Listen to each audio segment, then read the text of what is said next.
So there were some technical difficulties. I was planning on doing this multi-streamed, but it seems it's not working today. So this is going to be a YouTube-only stream. Hello, welcome. Gosh, maybe if I should have asked how to pronounce your name. Is it Rizaki? Before wanted to say hi. Yes, hello. I'm very excited to react to the animation. I'm starting with the pilot episode, and then I'd like to take a little bit of a look at some of the other promotional material. Yeah, multi-stream isn't working today. I think I was messing a bit with my account, and so it logged me out of the thing, and now it won't let me log in, but... Hey everyone, it's been a while, but I've been hard at work at my biggest project yet, Hobbit Tales. What you're about to see is a early animatic for the pilot episode. Welcome, Nat. This welcome, version Theo. is still at progress. There aren't really in-betweens right now for the animation, so the movement's still pretty rough. Yeah, this is mostly However, like a the storyboard shot animatic, composition, right? cinematography, and overall sequence are not locked in, and will be staying this time. I'm really excited to share my progress made so far. I hope you enjoyed this first look. I'd love to hear your thoughts on the comments. Thanks for watching, enjoy the animatic. Yeah, absolutely. Let's see what we have here. Okay, we've got like a bit of a sunrise. Primitive errands and floras in Indonesia. Are we supposed to be seeing something? Oh, is it not showing anything? Hold on. Let me check how it looks on YouTube. Because the thumbnail looked like it was fine.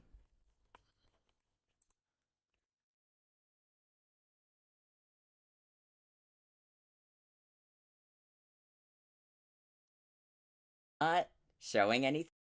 Yeah, it looks completely fine. I'm not sure if you're not seeing anything that seems to be a problem on your end. It looks fine to me.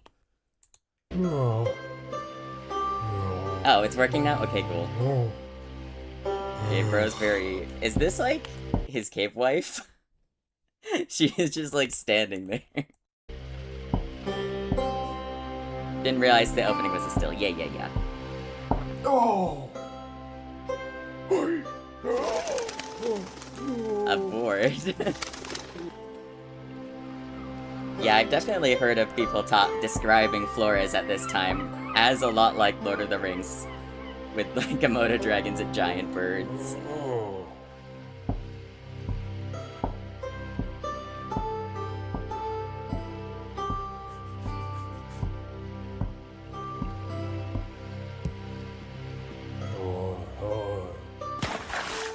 Okay, so he seems to be grooming himself. A sharp rock. He has a very, very sharp rock. Wow, that is a clean shave. That is a very clean shave. This might potentially be a bit of obsidian, flores and all. I'm gonna stop for a second. I do think it is important to show these early hominids grooming themselves. People have this idea that early hominids are very filthy. That people tend to think people in the past are filthy in general. Like, you'll also see them say this about medieval people. But hominids like humans just like to be clean. Now, some of us, you know, I am a VTuber, black mold and all. Some of us may not be living up to that standard, but in general, humans like to be clean. I do think shaving specifically is interesting. I don't know that Floresiensis would have been doing shaving. It's possible. They did make very simple stone tools, though there is a study that came out just in the past month that sort of challenges the idea they may not be as smart as we thought. That said, they probably did have some kind of grooming thing. I'm sure they did groom themselves. And I think it's important to show even these smaller brain species doing that. However, I might potentially save grooming for kind of like a species we have more evidence for, because then you can go into a lot more detail. Okay, like, how did they groom themselves? You could potentially, you know, talk about the makeup they made, them plucking their hairs, their jewelry, that kind of thing. I do still like to see it acknowledged for Floresiensis, though. A bone? He's got bones. He is sniffing it. Oh, a friend. He has a friend. It is a little bit hard to tell these two apart. I don't know if that's something that's going to change a bit in the final version.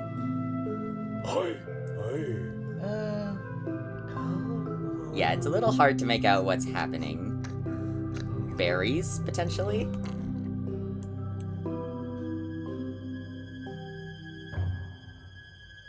Oh, what is happening? A baby? A baby?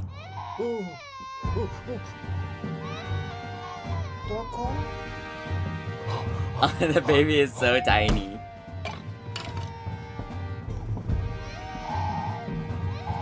It is minuscule, absolutely tiny. That's like a marsupial-sized baby.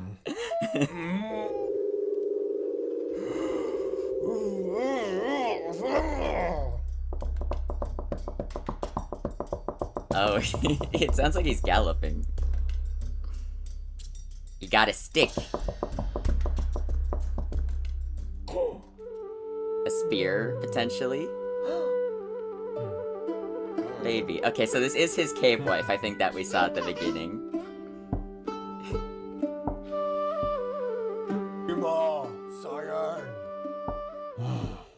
Thanks so much for watching the video. I just wanted to mention that all the voice acting, sound effects, and music you heard in this animatic are temporarily placeholders. They're there to help with the pacing and overall feel of this project. The plan is to eventually work with voice actors and hopefully get an original composer to create a unique soundtrack for the series. If you enjoyed this preview, interesting. So custom soundtrack and voice acting, I like that. Your feedback will help us a lot. It keeps me motivated to keep pushing this project forward. And yeah, also, that was an interesting preview. Tribe. We're almost at 500 members, which is really amazing. Oh, that's really nice. Appreciate about that. Yeah. Thanks again for watching. I'll see you soon in the next update. So I am a bit concerned. I had a feeling this might happen. Essentially, we thought for a long time that Homo floresiensis were hunters. They were hunters. They would take back, like, these pygmy elephants' carcasses to their caves and eat them, and char them with fire. That potentially may no longer be accurate. So we think they may have actually scavenged leftovers from Komodo dragons. It looked a lot like, I think his name is Dorko. Dorko looked like he was about to leave to go hunting. And I had a feeling that this pilot might need to change in lieu of this new study. So that is a bit of my concern right now. Back to the drawing board. Let's see. Primitive errands. Are there any other sneak peeks? I know there are some shorts that I wanted to take a look at. Okay, this looks primitive part 2, part 3. This is a new picture, so I am a little curious to see this.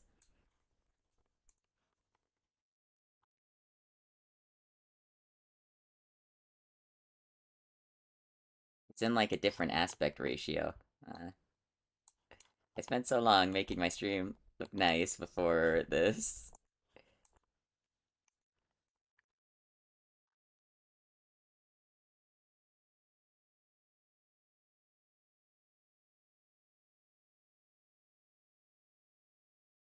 Very old storyboards. Yeah, that makes sense. Okay, so there's no music, so I think I'm going to pull up music really quick in another tab.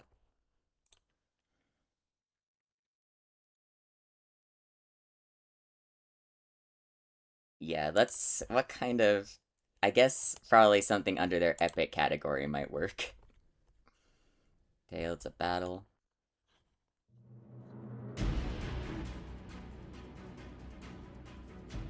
Okay, that might be a little too much. Maybe mysterious would work.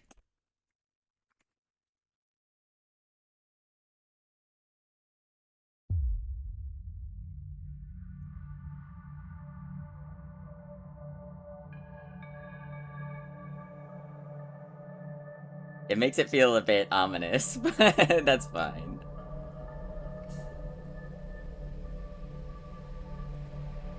Yeah, Rizaki is very kindly in stream, if you have any questions. Okay, yeah, this seems to be kind of the... It does seem like your storyboards have changed quite a bit. Emma.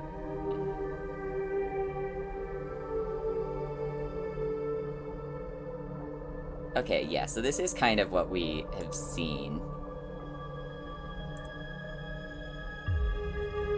There is this other future plans and Q&A. The Q&A I would be interested to see. So I finished the storyboards for Hobbit Tales. Now what? Well, technically it's just the first pilot episode, but not the whole show obviously. But this is quite the accomplishment. Hello, let me introduce myself as Emran Rizaki, the creator behind Hobbit Okay, so it Tales. is Rizaki. This project has been in development for let's say right. a while. And seeing it slowly come to life is truly remarkable. But given it's my first video with audio here on the channel, and also establish what type of show this will be to my new viewers. So let's go back in time, not too far back, but before the conception of Hobbit Tales was aiming to sing. So sit back, relax, enjoy the announcement video. Yeah. This video is also like establishment for previous viewers, so this video will help them a lot. When it comes to the pilot, its past, and future plans, I have a lot of store for it. Yes, I would like to know a bit more about the origin of this. Back in high school, the original idea of Hobbit Tales didn't exist. At least not the form you see today. The original concept was I assume you had probably different. Been into it was an video anime anthropology style, for a while. Slice of life shows in the future where de-extinction technology brought back extinct animals, including, yes, ancient humans, who were a part of the scientific experiment. The main cast... I am a little bit concerned with some of these backgrounds you've used. This is something that I might talk to you about after stream, Rizaki. And finally, a nerdy Homo floresiensis. Tonally, very different. Sitting, completely different. Seems not even close to what I'm building now. The only similarity between the original idea and the current version of Hobbit Tales is that they both involve hobbits. That's it. Over time, the idea evolved, slowly left that slice of life format and style completely due to a simple drawing. This one, you may recognize it or not, but this was the early development for Dorko. Well, yeah, that was his anyway. name. I saw on the reference sheet. I went for a much more stylized and unique art direction to feel like it was much more different, and we have never seen hobbits depicted like this before. And seeing this, I decided to draw all these human species in this art style. And that's it. For a while. Until something clicked. There is potential of having a show dedicated into the lives of human species closely related to us, and solely about them. And that's when Hobbit Tales was born. Going back to the Yeah, original I Homo definitely was floresiensis interested when I design, heard it's much that more, let's say, historical chibi and accuracy squished. was I want to part of exaggerate this features like the eyes and belly, concept. but I don't really want to, let's say, like just make them appear as tiny humans. They're their own species. They should be like represented as their own anatomy too, not just like small Homo Yeah, sapiens. I also So going agree back, they that were it's a designed little heavily.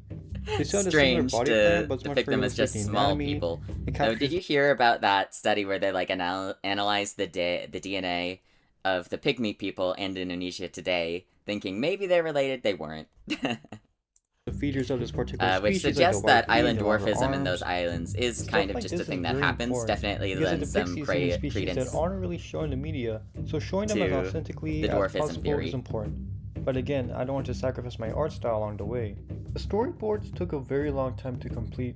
Thankfully it's over, but now what's lingering in my mind is that what software I'm going to use to create the animatics? If you're curious about how the storyboards were made, it was made on Procreate, a great app for storyboarding surprisingly. Oh, made in I recommend Procreate. it for any creatives wanting to make their projects. But now it's animatic time. Yeah, God, Very exciting. The storyboards have no I've never used sound, which is not the Procreate. best for the audience. But also, many people have noticed that this is just I've heard mainly it's good due to though. not having the original Like when I score started, or sort of voice acting I kind of yet. started with I Krita. just want to be more focused on completing the storyboards first and doing those steps later because Yeah, I feel like the understandable. storyboards are more important because they're like the building blocks, right? And like voice acting and music come after that. I'm planning to publish several animatics throughout this year, hopefully with smoother animation sounds in it. Now for the software used to make these. ToonSquid is my first choice. Toon Squiz. It's quite impressive for I haven't smooth heard of that one. animatics. I'm not 100% sold on it, but if you want to know any other better like alternatives, let me know in the comments. That would like really help me a lot. Also, the animations take too long compared to the storyboards, given those were like much more demanding in terms of like planning scenes and double checking for like errors and consistency. But besides that, yes, the animatics are the next step for primitive errands, so stay tuned for those. But also, we aren't done. Oh no, obviously the animatics Oh, isn't it the seems final like product. originally Now this let's shaving discuss scene, about the full animation. the The framing is final very process of different. This episode is finishing I definitely the think the animatic framing has and improved. completing the full animation. It was Fully also, it colored, seems, a lot animated, longer. and sounds. For the software, I plan to use two apps in order to create the authentic prehistoric experience for the pilot.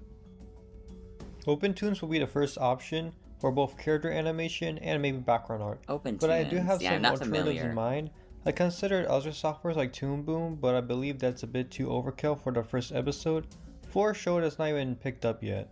I've considered Krita for a while, but I would like Yeah, to use Krita, that for there it is. backgrounds, which it does amazingly well, but it isn't for like proper animation software. It's Yeah, like it's animating very on much a Procreate, like painting sure program. it works, but it would be better to have like a program fully dedicated to animation. Again, this is my first time properly animating, so if any Oh, actual yeah. animators with experience know a better alternative, please let me I know. am That will also help a lot. self-taught, and I OpenTunes mainly just seems the animate most frame by professional, frame in given that yes, Clip it's the same Studio software Paint. that has been used to make Studio Ghibli movies, which will be relevant later in this video. I also saw the Blender for the backgrounds, especially with the usage Okay, of so you are 2D making your characters own with a 3D environment. backgrounds. If that's I do like to possible. hear It will that. give this show such a unique look from other indie shows. Polypaint made a good video on this. If you have a hard time imagining how would this look, I'll link it down below for everyone to watch. So yeah, these programs will be used to fully craft the show, just from the storyboards, into a full-fledged episode. But you may be asking, with all this hard work and time, what is the purpose behind this show? What is driving me to create this? Very good Well, question. the main goal and message of this series is that we are all human no matter the species. Now you're probably thinking, what does that even mean genuinely? Well, let me explain. I mean, Throughout yeah, our I would history, agree. We weren't the only species of human. There were the famous Neanderthals, enigmatic Homo erectus and Heidelbergensis, and even the more bizarre Naledi and Homo Everything floresiensis. we have And let's learned say about, Hollywood hasn't been everything so we knew kind to about them. paleoanthropology What do you think has when you hear the changed word in recent Neanderthal? years. Dumb, dirty, But public brutish. perception This has not stereotype caught has up. been ingrained deeply in pop culture. With programs like Prehistoric Planet making the public more aware that dinosaurs weren't just monsters seen in the movies, I believe it's time for our cousins to have the same turn in Hobbit tales. Showing their humanity, asking questions like what was the meaning of life for them, what kept them going in this wild world, what challenges they face, both mental, physical, and even existential. Because remember, whenever you go to a museum and go to the exhibit and stare down a skull of an ancient human, You're looking at a person. Sure, they aren't the same species, but they had a life, a story, lots of time, with hardships, joy, and questions. Overall experience just gone. Absolutely. I definitely think it's important. It sounds silly when you put it this way that humanity is part of the story of human evolution. And what I mean by that is essentially these people were a lot more like us than a lot of people tend to realize. And we We tend depict them to as dumb and typecast savage. them to be very stupid, filthy uh, animals who have absolutely no concept of anything. But that doesn't seem to be the case, and we are constantly learning more that challenges that idea. Brutes. We're just They are not less evolved than we are. They evolved exactly how they needed to be for their environments. It's just a lot of things potentially, and potentially us, changed too rapidly for them to adapt to. evolutionary failures, but in reality it proves all these notions. They had art, culture, compassion, helped to weaken the community. We aren't so different from them as we once thought before. So yes, that's the main goal of the show. I do like to see So, that you I credited do the want to artist. clarify why, oh yes, early humans weren't just dumb brutes, but at the same time they weren't tree huggers either. The show will tackle the nuance of hominins and then as people. Unlike movies like Avatar, the noble savage trope is played out, here it's a bit different. In reality, we have evidence of early humans killing each other, and even Yeah. cannibalism. Approaching this topic in a very mature way is important. Hobbit tales will show the humanity in these people, the missing side, and the beautiful side as well. I mean, With my at the end of the talent and day, we're all human, and humans sometimes do horrific things. storytelling is the best time to bring back the Pleistocene to life, through a lens of our ancient cousins, with today's science, in a way we never seen before. But besides that, this is when our Studio Ghibli movies connections come in. With the visual backgrounds, whenever I imagine the Pleistocene, it's always lush and alive. Dark The nature in into those movies are almost like another character, and especially since the series is set in the Stone Age, it makes so much sense this will be applied here. But I believe this section is beginning to get a bit too long, so I'm going to start the Q&A. Yes, I hosted Okay, one yeah, on Instagram I and am YouTube curious what where kind of my questions people followers were would post asking. questions about the show.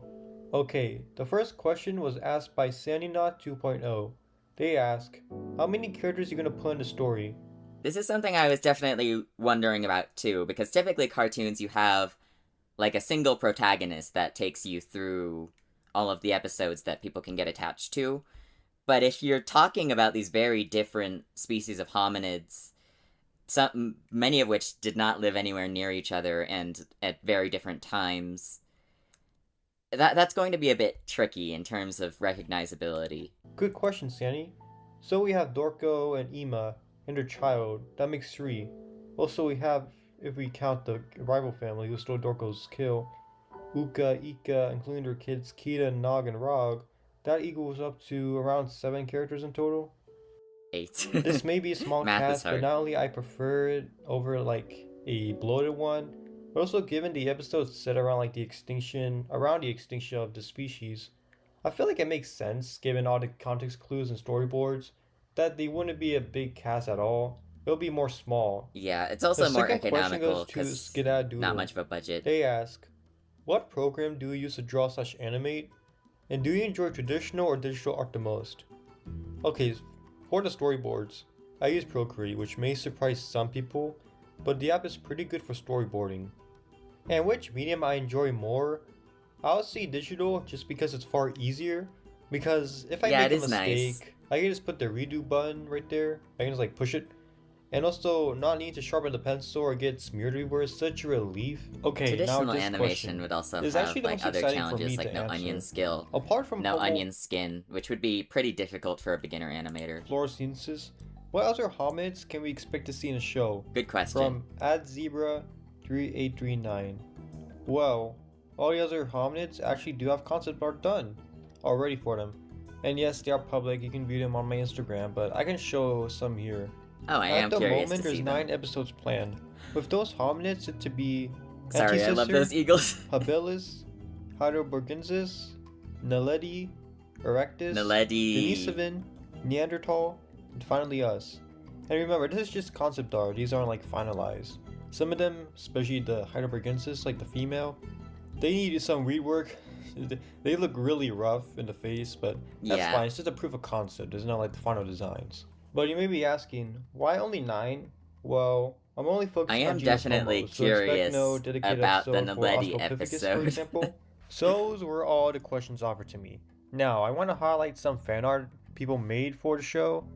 It truly warms my heart, like genuinely. It's so motivating to see people passionate about this project, and I feel like this Oh, segment is important absolutely. for the That's one of the slowly best emerging feelings as fan a base creator. building up here. The first runner-up in this amazing piece of art is by Kanuxel. Simply, it's just oozing with life. Just the environment and mood Ah, so melancholy. I like to imagine this piece as like a headcanon when Dorko is too far from home and he had to stay in a cave all by himself until tomorrow since night's dangerous. It's simply a masterpiece. Go follow Kanuxel alongside the others. I'll link them down below. Okay, this is a fun one. Made by Debu Saws. The whole the scenario here of giant Dorko bird. stealing an egg from a giant stork is Oh, really it's an fun. egg. We He's stealing captured an the sizes egg. I perfectly. see. Dorko looks like a small hobbit, as he should, with that bird staring him straight down. It's really nice.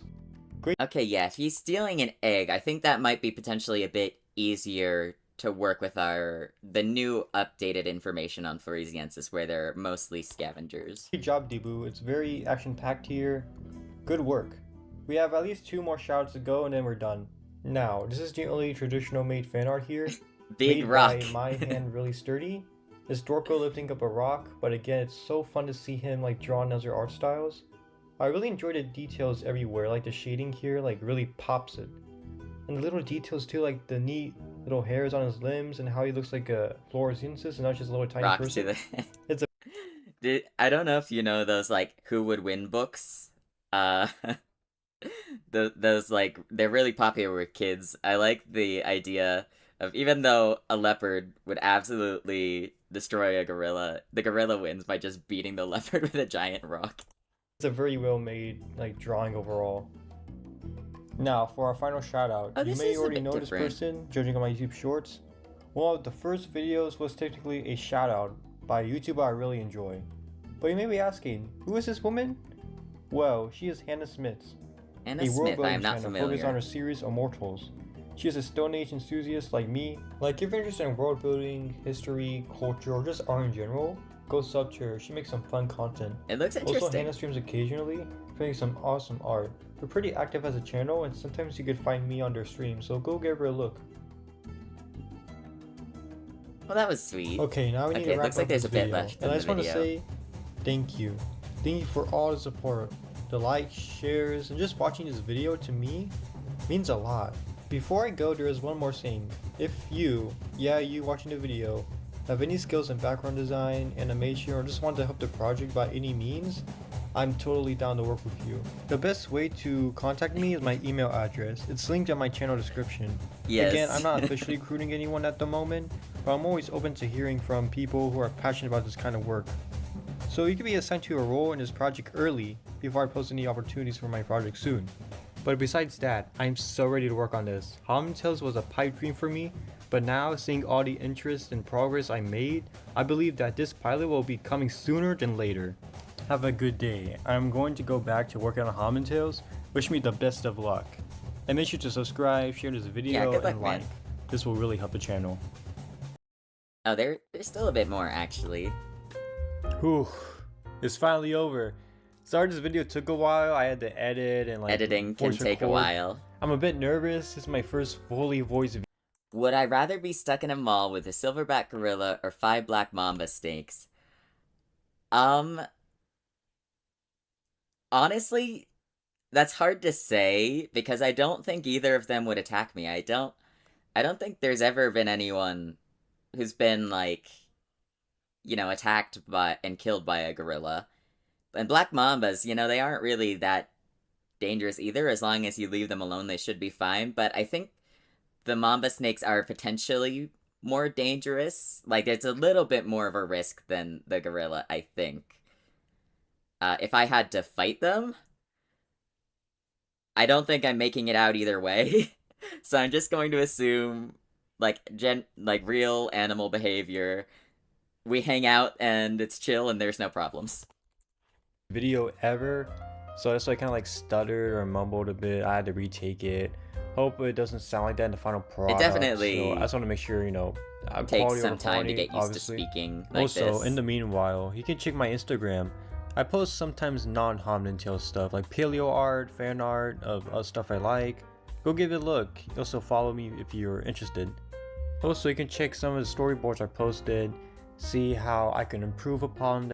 For you, it's the gorilla. Yeah, I would agree. There's just more is likely to go wrong with the snakes. As long as I stay away from them, they should be fine. But see you know. any critiques you can have for them, because critiques are one of the best ways for me to improve.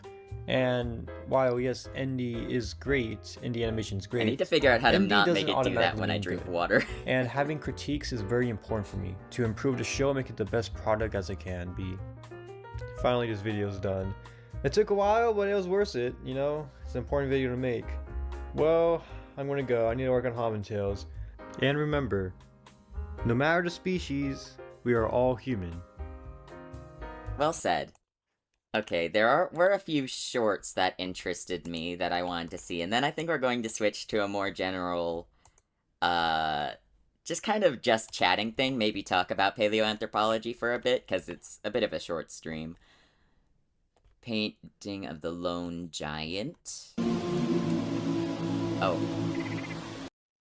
Okay. It's not centered because I had to change how it looked earlier.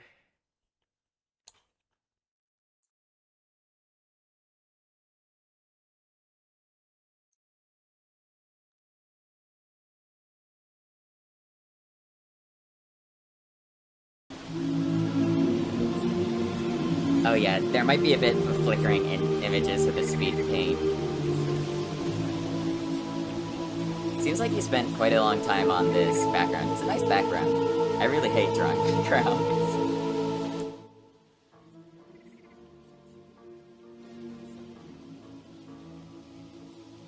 So is this potentially like a giant ground sloth? It's got a little spear.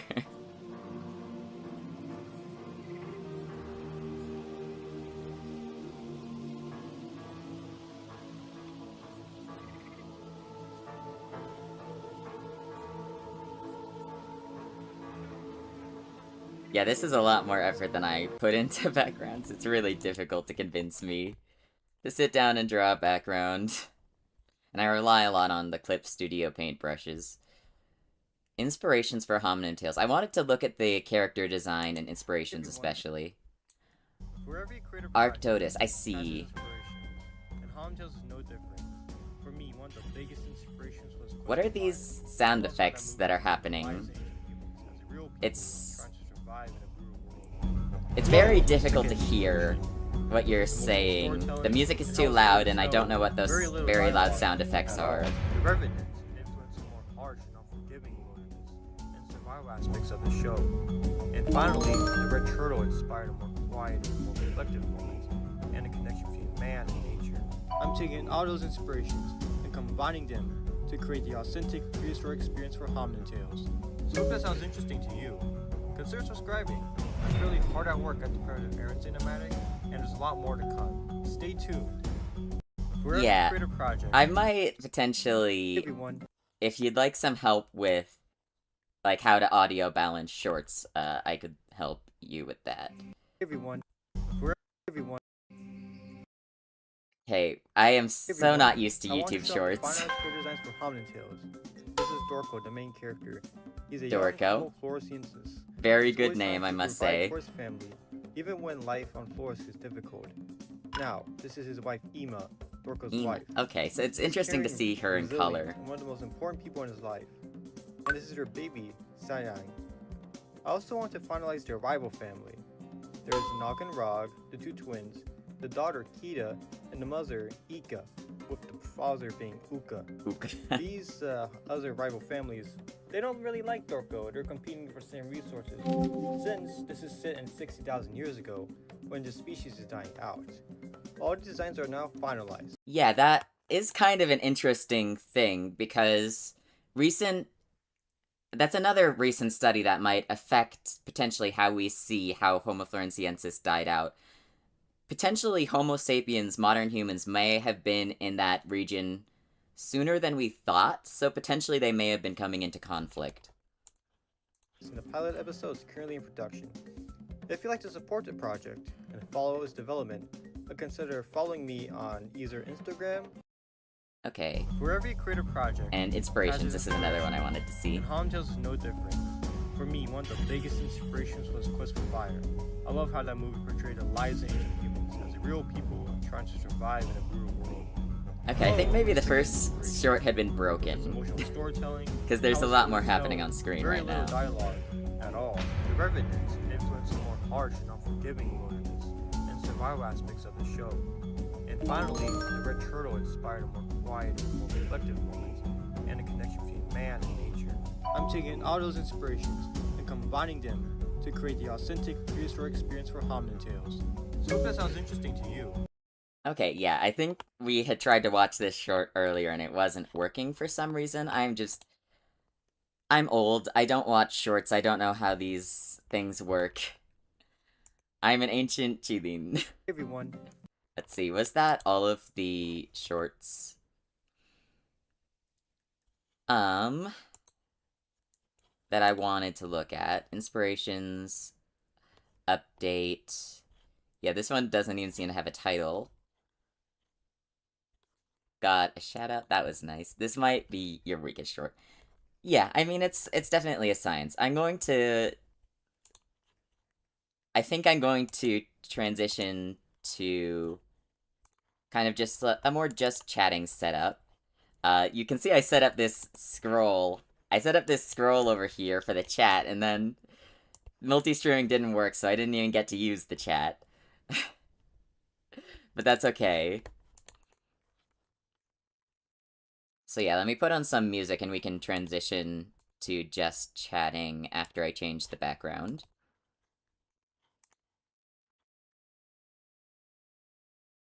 Why is it so large? It is very, very large.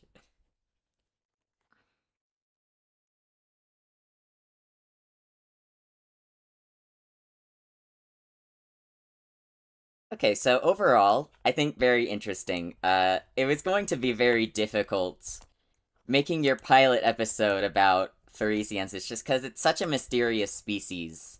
We don't really know that much about it, and of course, just within the past month, like, new study came out, really changes what we thought. So that's, you know... It's a bit difficult. But I mean, that's kind of just how paleoanthropology is. I think no matter what, within a few years, everything would probably be outdated anyway. Like, I've been watching a lot of videos about paleoanthropology, shows about it, and a lot of it is already outdated.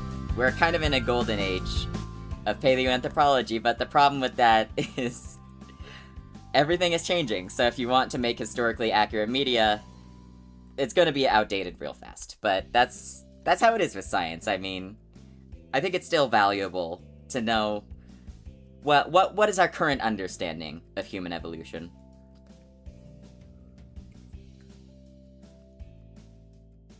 I really need to figure out how to make it stop doing that so I can drink water during streams. But yeah, Floresiensis, Homo floresiensis. I doubt that we are going to be able to extract DNA from them, just because of the climate, but I would like to see protein extractions, potentially,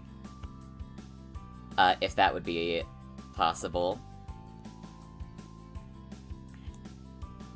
Yeah, very unusual species. There's actually some people who think they're still alive today. Personally, I think that's very unlikely, but the description of a local cryptid, especially these like tiny little ape men, it is very similar.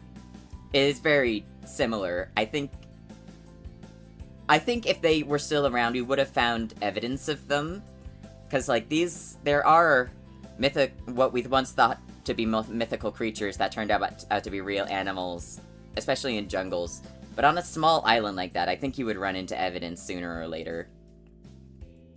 Now you have to reanimate the whole scene since Dorko turned out to be a scavenger instead. Yeah, before I even started this stream, I had the feeling, I was just like, Man, this new study, it's going to have to be completely back to the drawing board. Because basically everything we know about Homo floresiensis has changed. Like, one of the only things we knew about them was, oh, they're surprisingly intelligent, they, you know, they hunted, they butchered, they charred their meat, and then it turns out, oh, they probably didn't.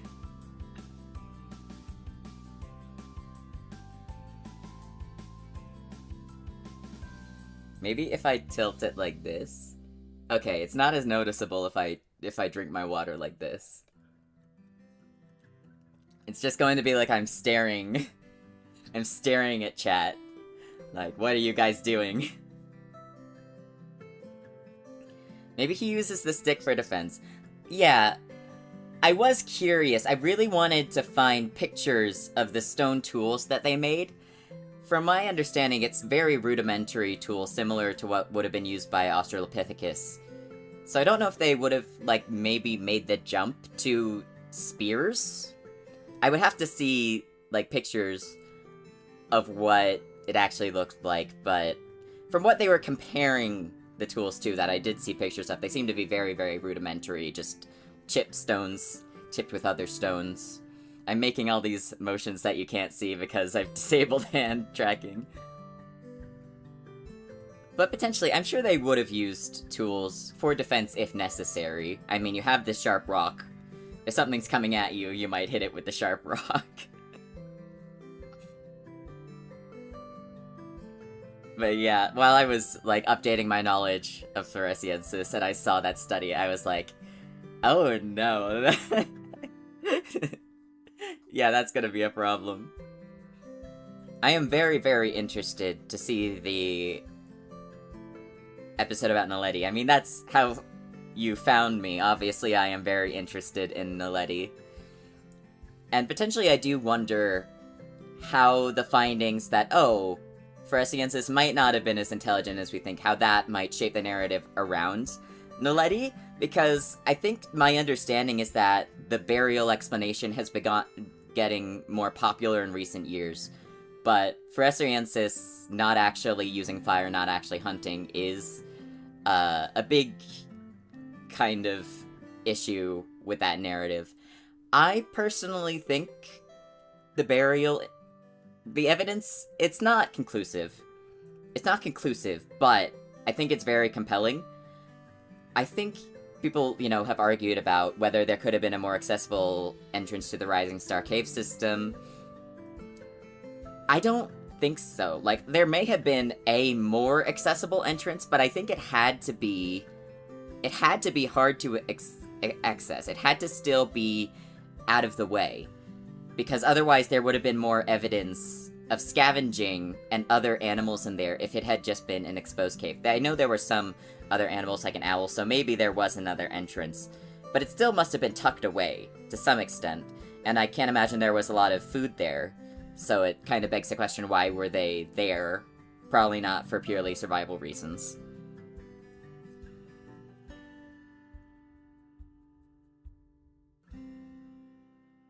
I don't know, it's just interesting.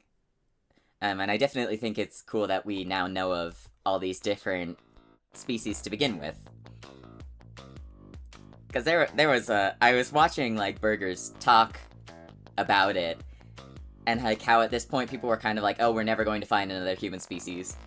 And then, now we have Naledi, we have Floresiensis, we have that potentially new species, god, what it called? It was Jew something.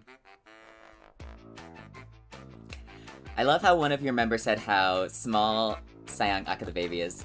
Imagine how small they would have been tiny. What got me was the proportions, because it really did look like a marsupial's baby with just how tiny it was compared to the adults. I think potentially they probably would have come out a little bit more mature. Homo sapiens and marsupials, they tend to raise their young for a lot longer. The young come out little less formed than they tend to for other species. But yeah, absolutely tiny. I mean, the island dwarfism, I mentioned it a bit. There's kind of two leading theories with Floresiensis. One is that they were already small when they came here. They derived from an unknown ancestor that was also small. The other explanation would have to be that island insular dwarfism, which is when species, especially mammals, tend to get smaller when they move to islands. It depends, because there are rats that get bigger, for example.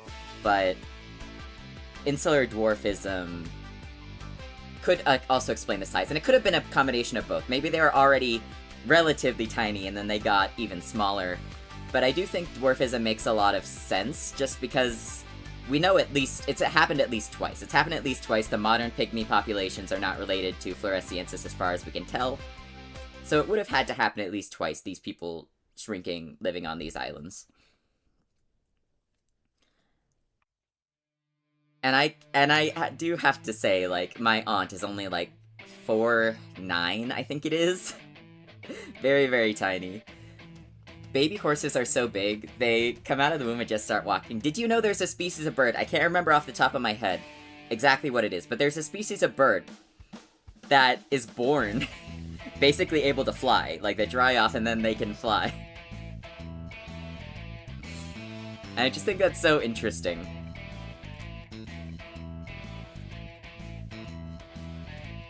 Because normally you have, like, this whole feather growing process, and then you have little fledglings walking around, and people think, oh, a baby bird that's stranded, but it's actually a fledgling, and it didn't need help.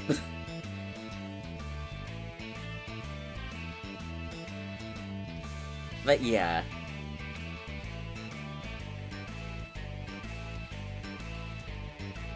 Let's see. I am curious, actually, Razaki, while you're here, like, Dorko, I'm very interested in, like, the darker markings around the face. Like, some parts of the skin seem to be darker than others. It's certainly possible, but none of the reconstructions I had seen had that kind of dark marking, and I was curious what the inspiration for that was. Human babies, Loke, might be up there on most useless out of the womb. They're definitely up there, for sure. I think marsupials win, because, like, if you've ever seen a newborn marsupial, my god. My god. The tiniest little penny-sized thing. They're kind of freaky looking, honestly.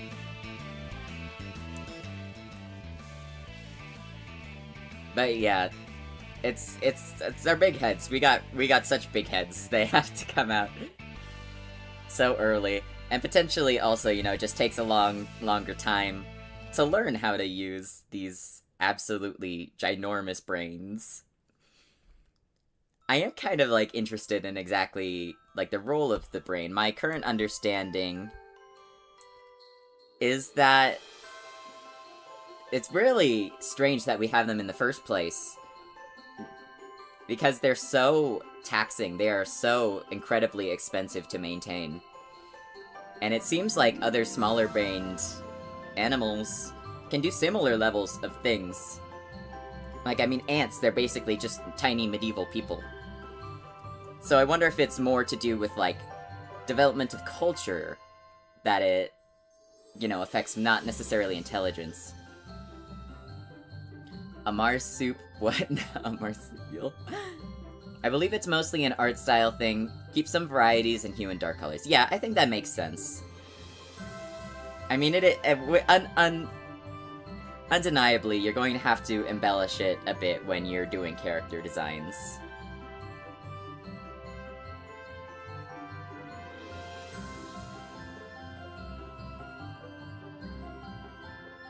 It would probably be, just from, like, an animation perspective, it probably would be difficult to tell some of the species apart in the cartoon if they were all drawn completely accurately.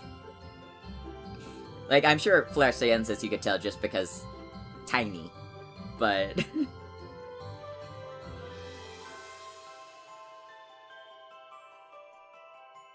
Yeah, I'm actually curious, Rizaki. Like, what do you think? What is your stance on the whole Naledi burial thing? I'm very curious.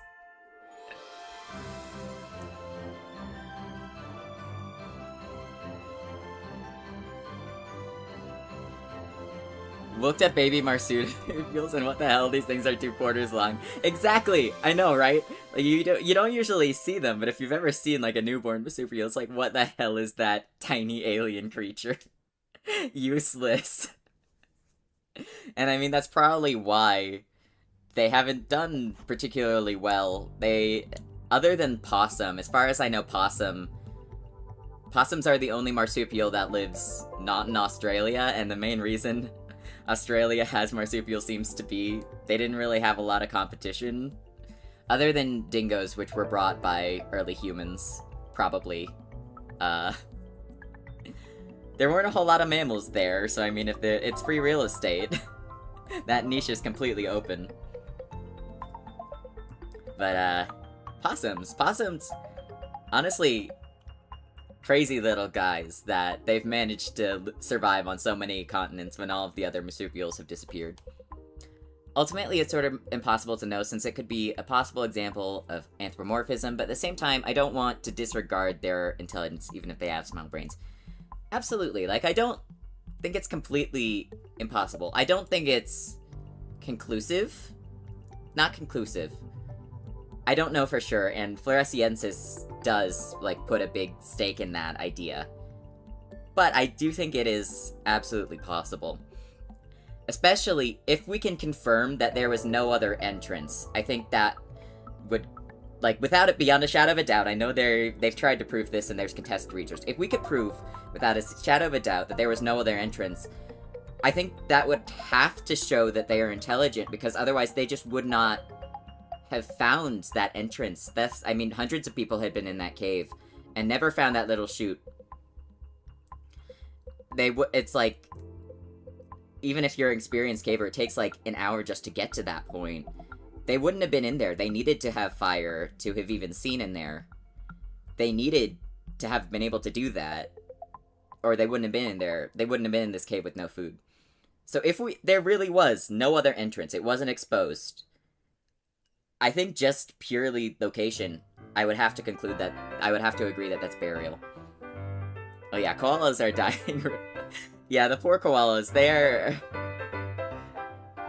such stupid chlamydia-ridden things, but they're cute. I'm sort of agnostic on it, like, Neanderthal barriers are far more explicit, like the pollen rocks, etc.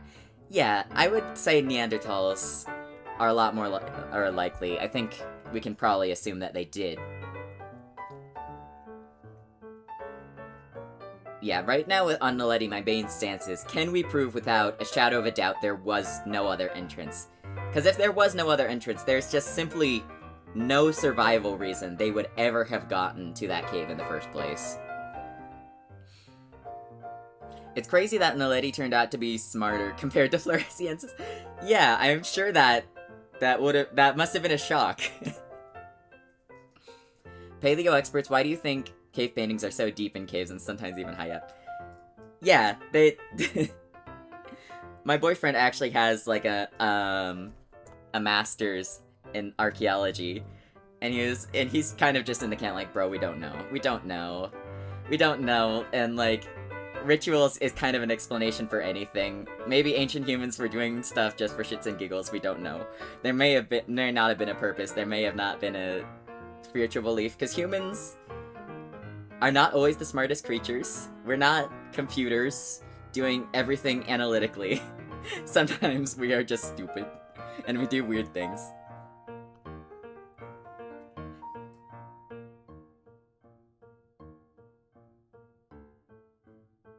But yeah, Floresiensis, I mean, I do think it is still worth saying that for a long time we thought, you know, a creature like Floresiensis couldn't have possibly made stone tools. Like, there's just no way. Their brains are too small. And that has been challenged, so I am open to the idea that, you know, we're still kind of underestimating them. Also, like, tectonic plate shifts. Yeah, tectonics are crazy, just in general.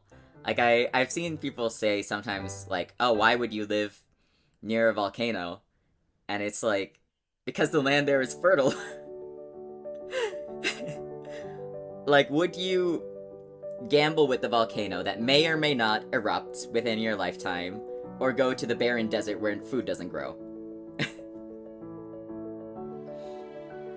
It actually makes a lot of sense, you know? If starvation was an immediate threat, I would also gamble on the volcano.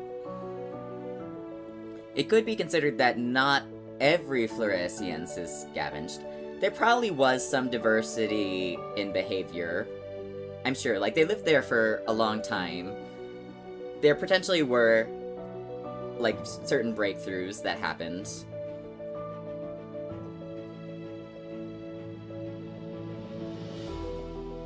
I'm sure they did, like, eventually advance. I mean, one of them had to be the first to have come up with the ideas of stone tools, so they could have come up with more ideas, I'm sure. Have they considered all my cool friends are at the volcano when you're partying? Yeah.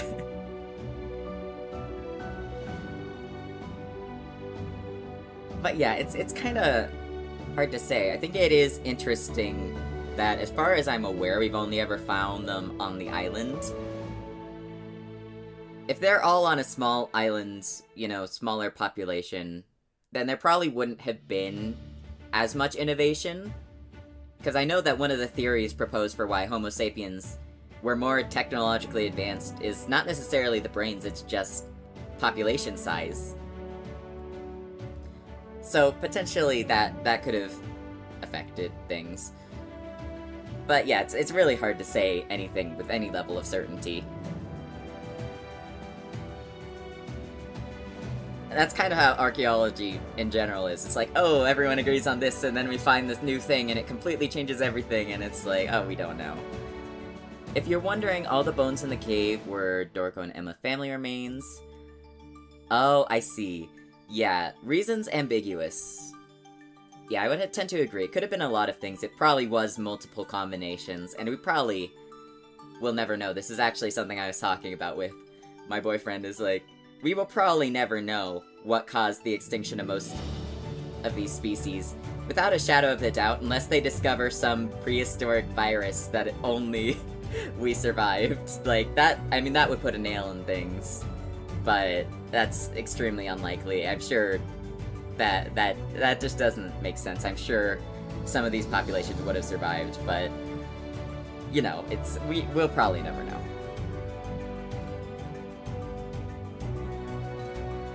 I did find the proposal that Homo sapiens were in the area sooner than we thought. That could potentially be a big driving factor. I mean, I'm sure a very big reason... Homo sapiens are a very big reason why a lot of these species went extinct, even if not the only reason, and we may not exactly know how or why. But it would, if they did come into contact with Homo sapiens, I imagine that would affect things. Though again, some people do think they're still around.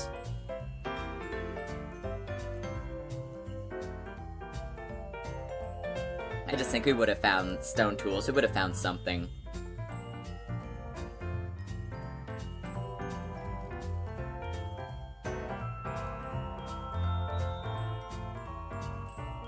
Because it's like, the human species tend to leave a lot of evidence. Once you get to tools, they tend to leave a lot of evidence. Like, where would all those tools have gone? It's a pretty small island. People have been exploring it. Like, yes, it is a dense jungle.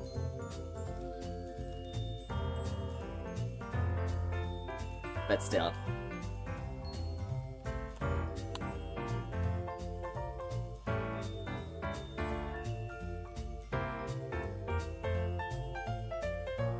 Yeah. I had also been, like, hearing about theories of the Neanderthal extinction, that they may have already been dying out at that point, and Sapiens put a nail in the coffin. Though it is interesting, like, that for a long time they were outcompeting Homo sapiens. In Europe especially.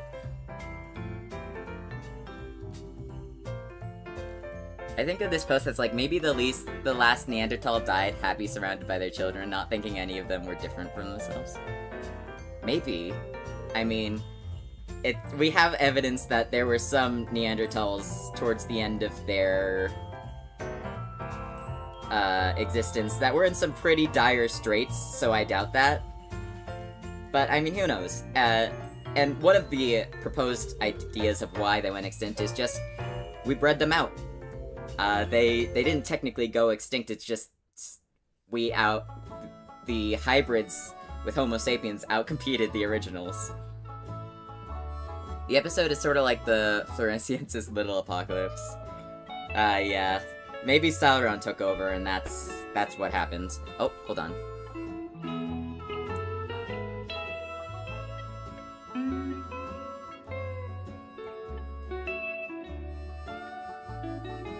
Okay, sorry, that was my brother. What was I saying? Oh yeah, Neanderthal extinctions. They appear to have been struggling a lot before they went extinct, so I don't know about that. But it didn't necessarily have to be this dramatic end.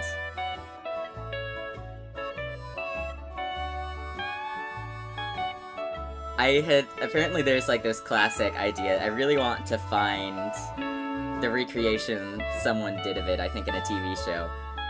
This classic paleoanthropologist joke, where it's like, well, if you dressed up a Neanderthal and put them on the New York subway, people probably wouldn't even think it's that weird. And it's like, well yeah, that might say more about the New York subway than anything.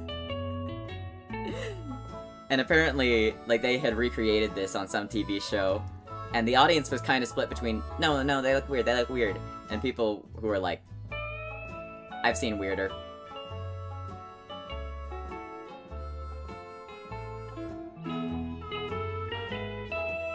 Yeah, I am kind of wondering, like, in terms of what I'd like to see from Hominin Tales, I would definitely like to see more references to grooming, sort of the more advanced, in species like Neanderthals grooming. I'd like to see references to the ochre makeup, potentially. And the Venus figurines, I had read this about the Venus figurines. A lot of them had, like, styled hair. And it's kind of wondering, was this normal, or was this exceptional, and that's why they did it? But I kind of like to imagine Neanderthals all going around with makeup and styled hair.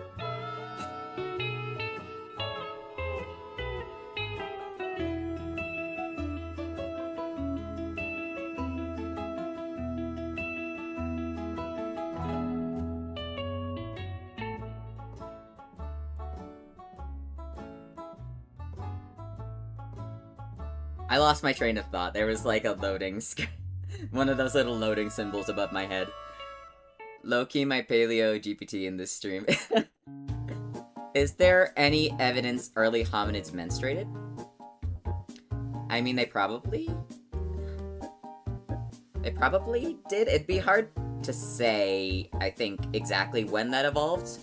It is very unusual for animals to menstruate. It's a pretty uniquely human thing. They tend to reabsorb their lining.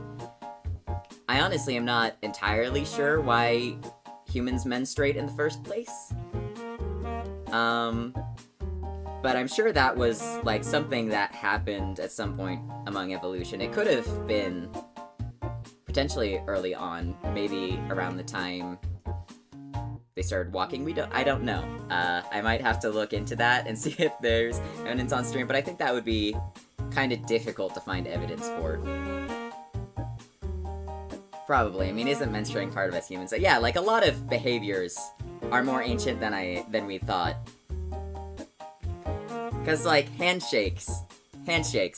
There are wild chimpanzees who, after they fight, will go over and shake each other's hands. So I wouldn't be surprised if that was a potentially pretty early thing. We're like, what if 12 mammals would do so? Yeah, it's very unfortunate. Very, very unfortunate that we happen to be one of the only species that do. But yeah, I'm sure we were not the only human species to do that.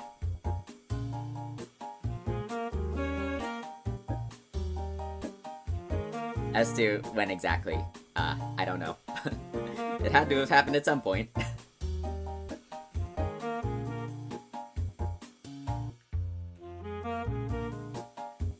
Yeah, Yeah, I had been kind of interested in this idea of shaving with, like, potentially obsidian shells. I'd even seen, like, shark teeth may have potentially been used.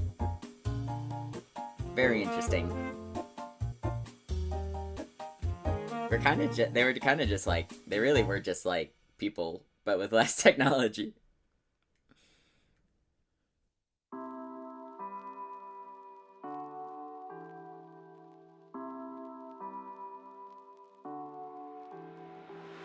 I am curious, if we'll ever know, like, where some of those ghost lineages came from. You know, like, Denisovans were originally identified, now they appear to be Homo longi. They were originally identified just because we found their DNA, like, live in humans that are alive today, and you're like, what do we look like? We have absolutely no idea what they look like, and there's a lot of humans, like, unknown DNA in modern humans that we don't know what they're from. Maybe Naledi, maybe... We don't know, we don't know, but what seems to be the case is that Homo sapiens, whenever they had the opportunity to, were mating with whatever local species of human was living there, in their particular area, and it's like, yeah, that checks out. I don't think that is something that has changed much. I mean, if you look at, like, mermaids, werewolves, quite obviously we are interested in mating with things that are not exactly like us. That has not changed. Just pretty universally. Though I am curious that, as far as I know, we only know of, like, Neanderthal males and Homo sapien females.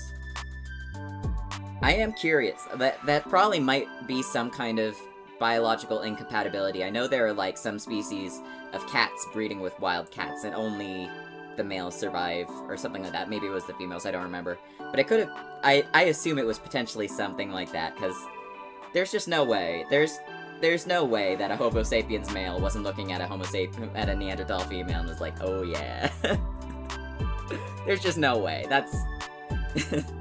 There's no way.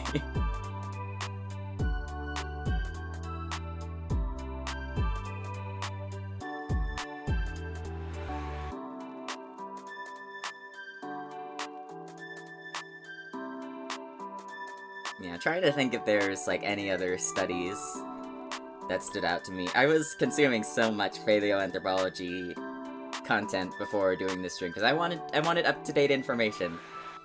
I did tell that, like, the Floresiensis fossils were, like, soft when they were discovered, but I couldn't find a source for that, and that doesn't seem right. That doesn't check out to me. I know we have found soft tissue before. Like, there's dinosaur ovarian tissue where if you apply a little agent, it can become, like, stretchy. But I would need to read more into that. That seems suspect to me.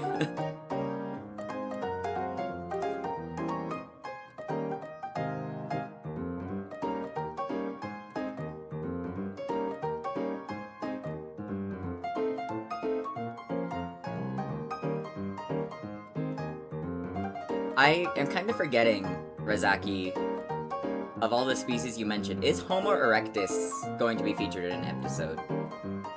I should do a video focused on hominins and mythology like cryptids. Yeah, absolutely! I think that would be great, actually, to kind of, especially for around the time you release the pilot of Homo floresiensis, you absolutely need to make a short or a video or something talking about the legends of the tiny ape people today, because I think that is important. As much as I doubt they are still a surviving species, I think that's important to know, and, you know, it's interesting to even entertain the idea of could there be anyone left.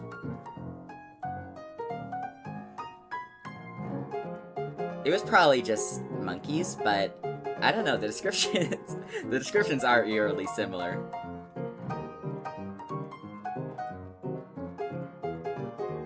Erectus will be interested. That's good. It would kind of feel like a tragedy if Homo erectus wasn't. There are quite a lot of people who think they will probably have outlasted us in the long run. Like, man, 2 million years?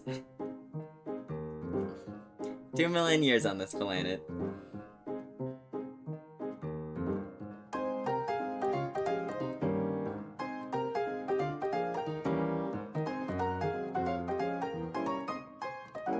I'm going to look, what is that? New species of human. It's bothering me.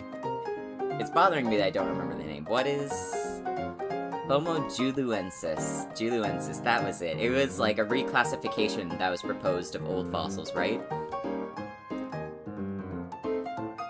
I think it is likely that there are more that we were kind of just writing off. Because for a long time, people were pretty conservatively grouping them. We thought there were a lot less humans than there were, and that humans hadn't been around for nearly as long as they actually have been. So I wouldn't be surprised if a lot of fossils were incorrectly classified. But then, of course, that brings the question of, what even is a species? No one knows.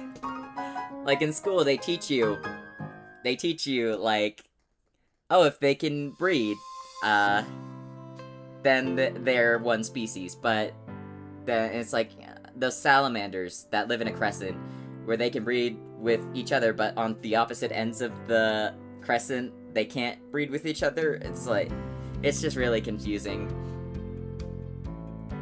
Did I ever send you the Last Week Tonight episode on wild hogs where the host is like, honestly, I think the hogs might be smarter than me? I mean, yeah. I don't think you did, but sometimes it feels like that.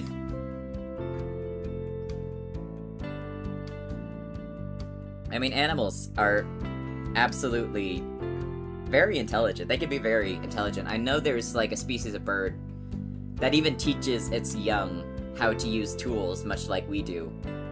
It's very interesting. Like, you know, they're kind of limited by no hands. But I would be interested, like, if humans were out of the picture, what, like, would another animal evolve to fill our niche? And I think it's pretty likely that one of them would.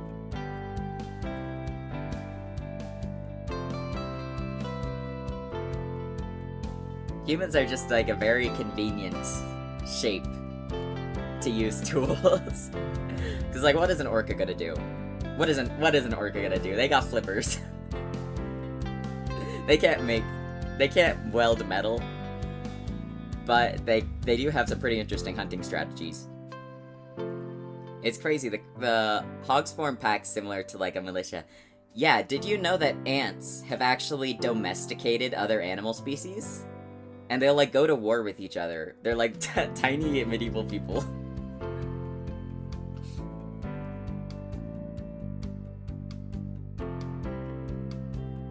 Yeah, I think animals deserve more credit in general, so... yeah, it's just interesting.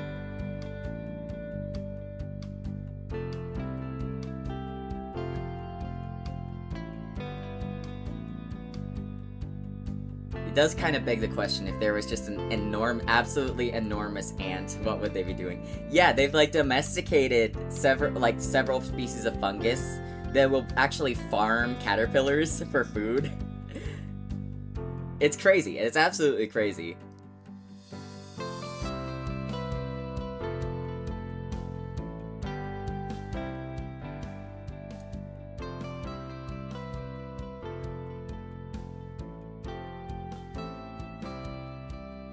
I had actually been, like, kind of... like, I've been watching a lot of history in general. Our society is too human supremacist, I agree.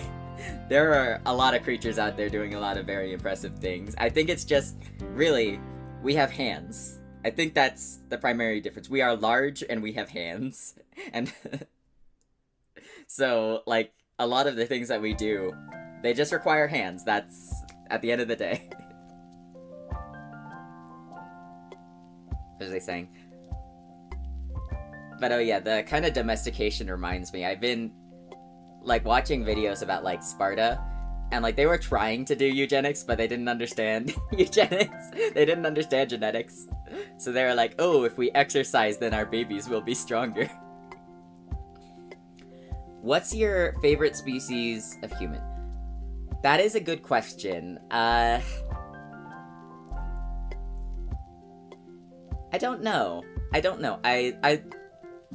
Floresiensis and Noleti, I think, stand out a lot just because they're so different and they threw such a big wrench into what we thought.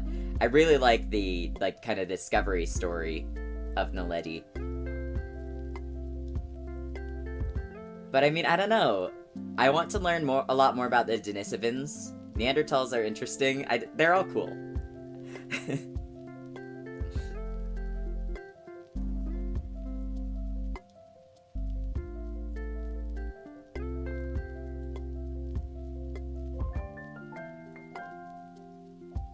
And I'm definitely curious to see, like, what kind of new species will be discovered, because I am positive. If there's one thing I'm sure of, we definitely have not found them all. We need to know more about those ghost lineages. I am so curious. And it's hard, because, like, some of them, maybe no DNA samples have survived, but maybe we could potentially discover through protein enamel.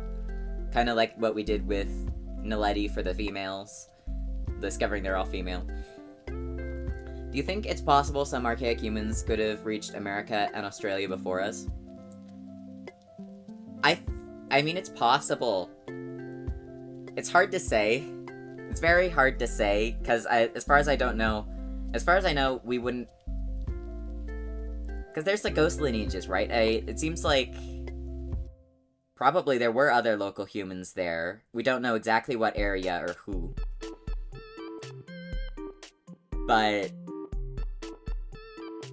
I mean, it's possible, and it is possible that evidence we've discovered we kind of just assumed was attributed to us.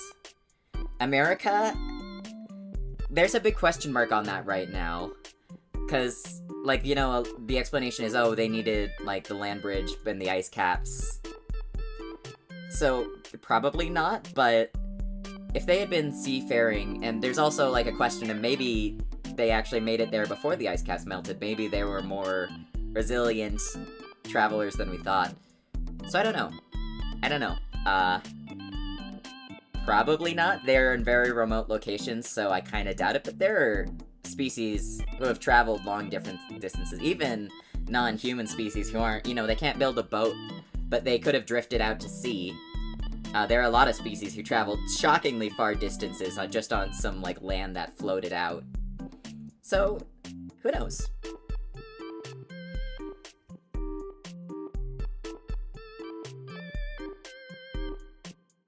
A lot of this story, I think, is written in our DNA, but the problem is sometimes the DNA reaches a dead end. So, like, if, like, a local population had gone to America and then died off, we wouldn't see that in the DNA. They wouldn't have any descendants. So, it's hard to say.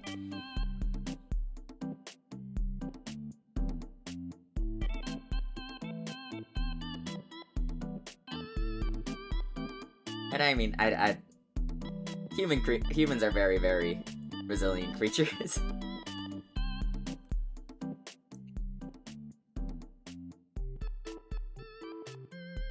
I think something else that interests me is the idea that, at least Homo sapiens, I don't know about all the species, I'm sure there were differences, because I mean, just like, look at bonobos versus chimpanzees. They are our current closest living relatives, and yet they're vastly different in terms of their, like, gender structure.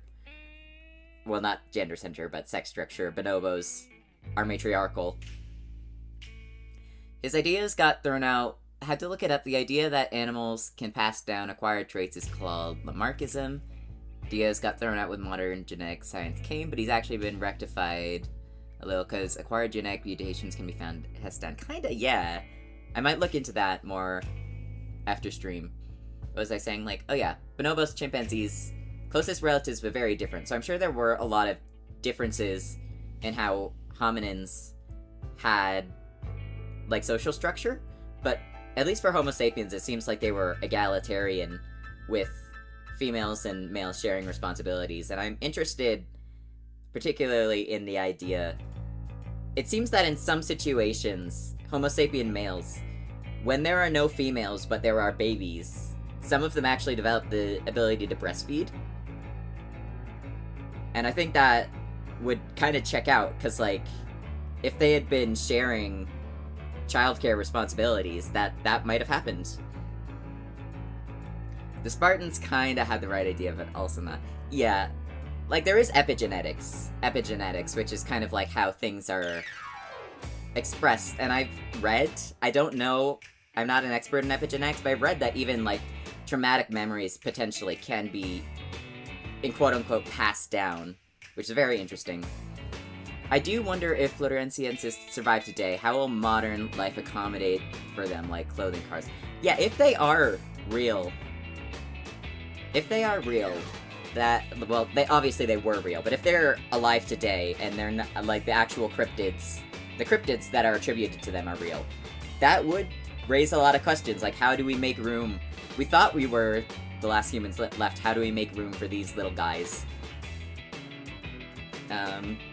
Hopefully things would go down peacefully in that hypothetical.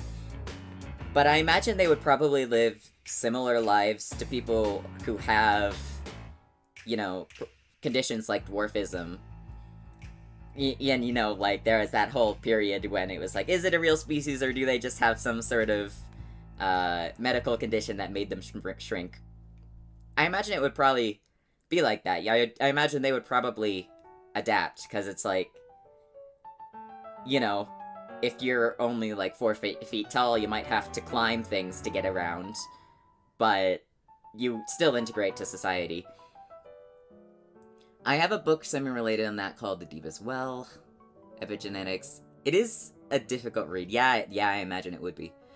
Neanderthals and Denisovans would have an easy time. Yeah, I do think it would be, if we were to resurrect all of the ancient humans. I'm sure they would experience a lot of struggles, though arguably a lot of their struggles are similar to just, like, marginalized populations today. Because Floresiensis, like, I imagine they would probably live similar lives to people of short stature. They would face similar discrimination and accessibility problems. But it definitely, I think, would be comparatively harder for them. Just because we've designed everything. Everything is designed for people of average height. Like, I consider myself to be a normal height. When I go to the Asian market, everyone else is the same height as me, and it's great. I don't feel weird, but when I go to, like, a white grocery store, it's like, oh, how will I be able to reach things? And I feel like I stick out, and a lot of people assume that I am a woman just because I am tiny. But I'm a normal height. I'm a normal height, okay? I wanted to ask, do you prefer the old idea I had, or the idea I went for? Oh, the idea of... I assume you're referring to what you mentioned, like, what would it be like if they lived in... If I remember correctly, like, a futuristic society, if they lived in our society? I think both of them have their merits. I think as a cartoon, that's sort of like what Resurrected... It would be easier to piece together a cohesive story, because all of these characters are occupying the same space. They're occupying the same time. You don't have to account for any of that. You can keep the same recognizable characters. You can keep the same protagonist through the show. But at the same time, I think there's a lot of merit to trying to accurately portray these species as they lived.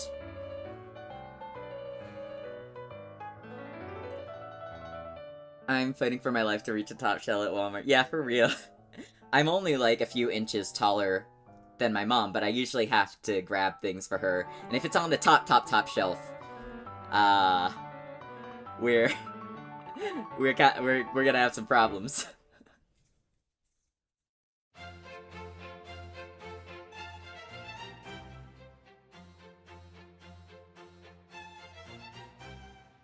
Yeah, it would really struggle, because I've heard, obviously I don't know, but I've heard even people who are too tall, they have similar struggles, like, I can't fit anywhere. We very much design our society to be accessible to people of average height, average stature. Besides the hunting bit, what else would you recommend while you work on the animatic? Yeah, so as I mentioned, I would potentially save the shaving bit for, like, a species like Neanderthal where we have a lot more evidence of that. I do like that the grooming was acknowledged. I like that they did groom themselves. To some extent. It's important to show that they were clean. I just don't know about grooming specifically, especially with this new evidence that, you know, maybe they're not quite as smart as we had assumed.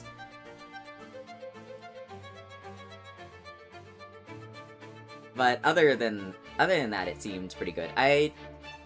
Maybe there needed to be like more of a hook at the beginning. It is a show, so there are a bit different rules for it than like just a YouTube video or a short, but I think having a very good hook at the start of a video is very important.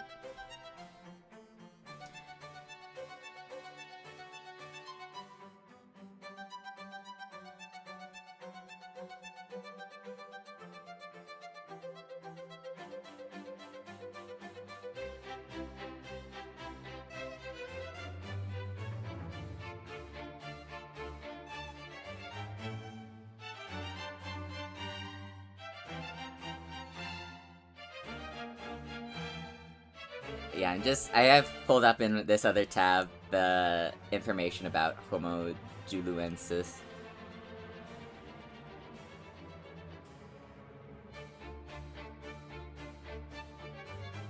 Those I assume you're not including just because we don't really know much about them.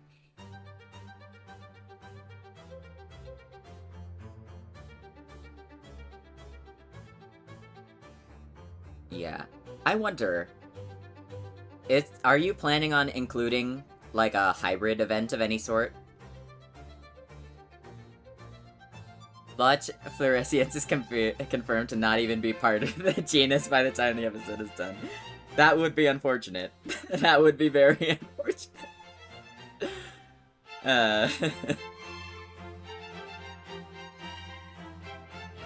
I mean, I think they're similar enough that is unlikely, but I mean, it is possible.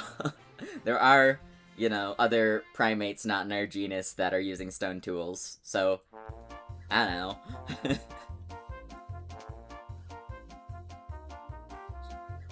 But yeah, a hybridization, I think, would be important to include in one of the episodes. Because that is, like, a very important, as far as we know, central idea to how we got to be the way they are today.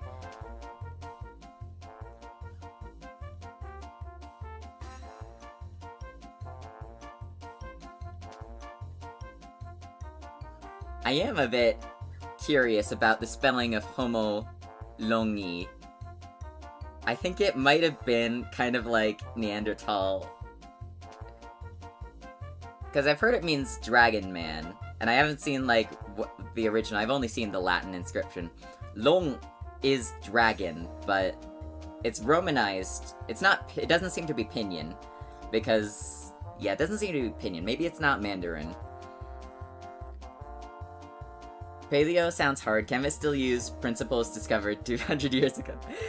Yeah, that's the thing about anthropology in general, is a lot of it, not anthropology, archaeology in general. A lot of it is kind of just educated guesses and historical fanfiction. Because we don't know. Anything that looks deliberate but we don't know what it is, we call it an idol. And it's just, we don't know. It's very helpful for, like, once writing was invented, when people specifically wrote down why they were doing something, but without that, it's kind of like, we don't know. This could be anything. Is it a meme? It could be a meme. Does it have a survival benefit? Is this a tool of some sort? Is this religious? I don't know. Who knows?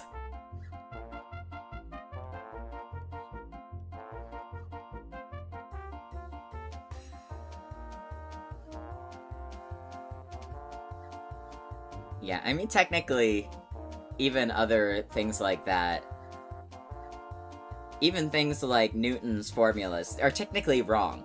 So there is, like, that tiny bit in other scientific fields, well, like, more mathematic fields, I should say, that work in proof. Even then, they can still be proven wrong. But Newton's principles, they still work as long as we're on planet Earth. So you can still operate by them. It's not like we have to completely throw the baby out with the bathwater. But with paleoanthropology, it's constantly changing. A single study that comes out might change absolutely everything we've thought for the past few decades. It's really rough. It's really rough. We don't know. We don't know.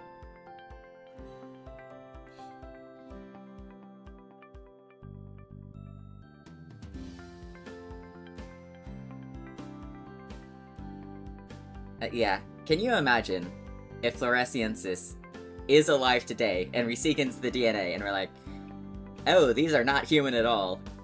That would be unfortunate. One thing I would be interesting to explore in possible religious, early beliefs, not modern, interacting with non-religious hominids who just see the world as. That would be really interesting. I think that would be a very interesting concept for an episode.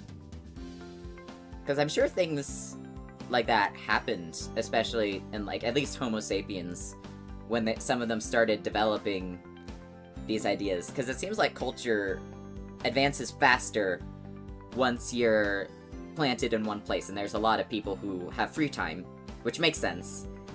So, back in the earliest settlements, I'm sure, like, the nomadic tribes would have thought it was really strange, really strange at the time, kind of all this stuff and religious practices they were doing.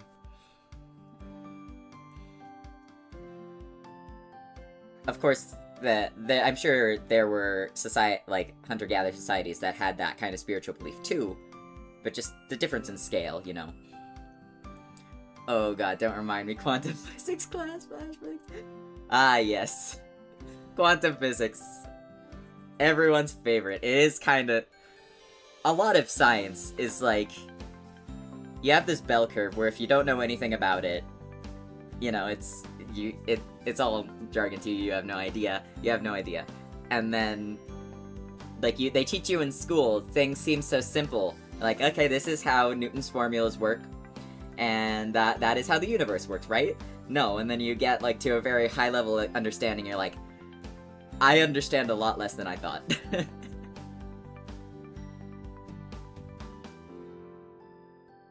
Because quantum physics, that is just next level. You really just have to ignore some basic principles of how things are supposed to work for a while, set that aside.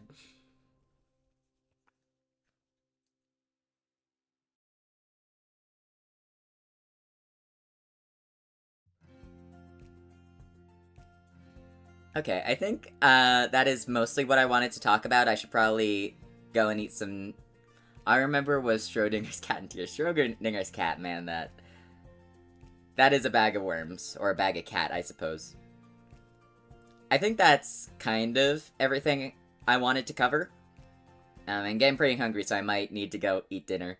But, oh wait, another neat idea you just thought of is hominids like Erectus, but more advanced, meeting a more primitive and basal tribe of its own species. Oh, that would be interesting. I'm sure that sort of thing did happen, because they were just so widespread for so long. And I mean, to be fair, that kind of happens to this day. Like, some advancements haven't reached all of the world yet. But yeah, I should really go. They got the concepts with the math. The draw the owl approach. Yeah, I bet. Yeah, I should really go eat, but it was a lot of fun talking. And thank you for coming. I am so hungry.